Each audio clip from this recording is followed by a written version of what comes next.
Hi, today is Valentine's Day, and I don't know, I didn't know too much about the history of Valentine's, but today's a day of love, right? And every day is a day of love. But it was interesting because I had read about where the word Valentine came from. And what it was is in the 3rd century, there was a Roman emperor named Claudius II. And he didn't think that soldiers would be very good soldiers if they were married.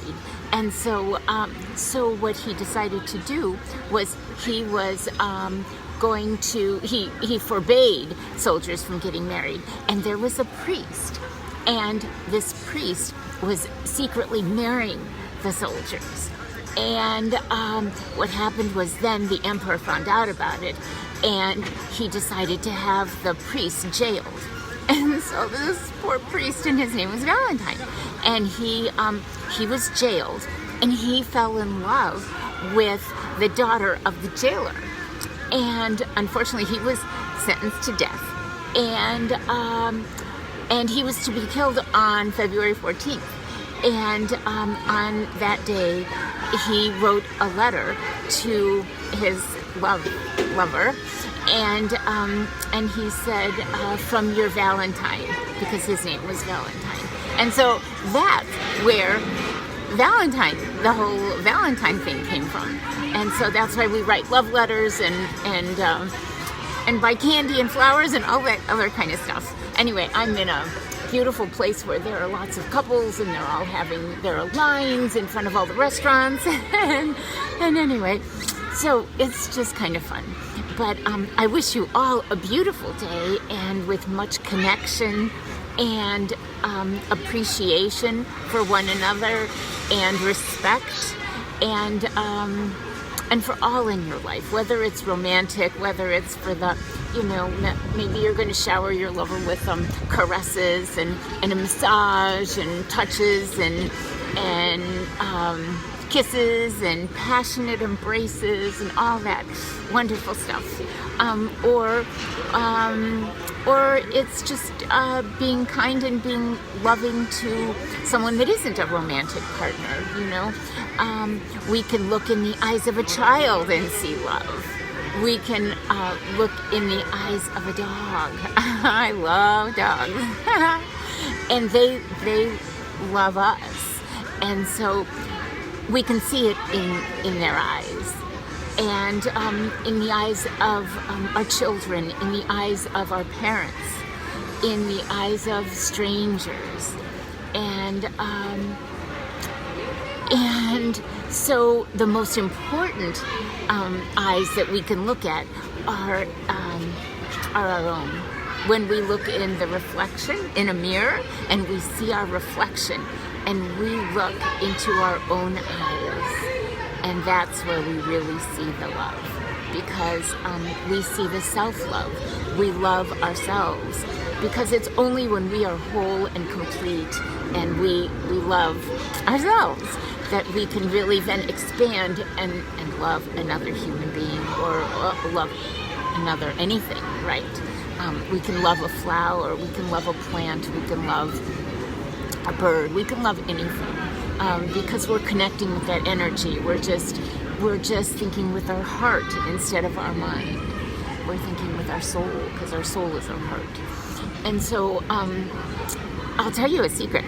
When I was growing up, and the very first boy that brought me roses, I don't remember if it was Valentine's Day or my birthday or just some other time, but anyway, brought me roses, and I thought they were so beautiful, and they were, I was just so happy and everything.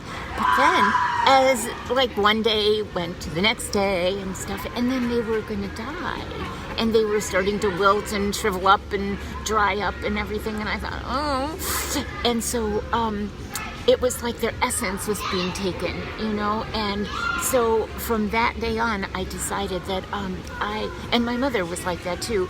We didn't really have cut flowers at home. We had plants. We had orchids. We had, bromeliads. We had other plants. She had a lot of herbs in the kitchen and things like that. But I really don't do much in cut flowers anymore, because for me they just kind of die. But I love a plant because there's the soil, and there's nourishment, and there's growth, and there's greenery, and it's about life. And so anyway, that was just a silly thing for me. But I got the roses, and then I was like sad for days and days afterwards. I wanted the whole rose bush in my yard. But anyway, I guess it's a little weird, but some of us like traditions, and some of us, are just a little rebellious. And so, and for Thanksgiving too, I think I've talked about that in another video, maybe the one I made around Thanksgiving time. It was, instead of like cooking for all these people and all these, extended relatives and whatever, rather than doing that every year, I really enjoyed just going to the beach and having a picnic, or having, Asian food or something like that, or just doing something, having a picnic, and just doing something kind of out of the ordinary, or sitting on the floor having pizza and playing a board game with my children, just doing something weird. I mean, of course, if it's traditions and it's a Greek thing, of course, I'm all in for that one. But for the rest of it, it's kind of, not all of us like the traditional stuff. Because we are like balls of dough, and we can be shaped into whatever glorious form we choose. We don't, life is about growth. Life is about prospering. Life is abundant. And so we have fresh ideas, and we can reinvent ourselves at any given moment. And so, as life rolls in the direction of our intention, whatever we intend for ourselves, it's a possibility, and we can manifest that. And every day is a day for love. And it's a day for, the goal is to enhance our soul, right? And so as we enhance our soul, we expand. And because at the end of our life, we want to have felt that, we enjoyed this journey, and we don't want to leave anything undone. We want to live and get all that gusto you can. and so just enjoy your life, and enjoy every moment, and don't worry about the drama. Just enjoy your life. And so we don't want to have any regret for anything. We want to enjoy the now, and enjoy every single moment. And so anyway, I won't keep you. I'm sure you're very busy having chocolate and all the good stuff. Anyway, I wish you all wonderful things, and I wish you smiles and giggles and laughter, and one miracle after another. And anyway, I love you all, and I thank you for letting me into your life today. Thank you. I'll see you tomorrow. Bye.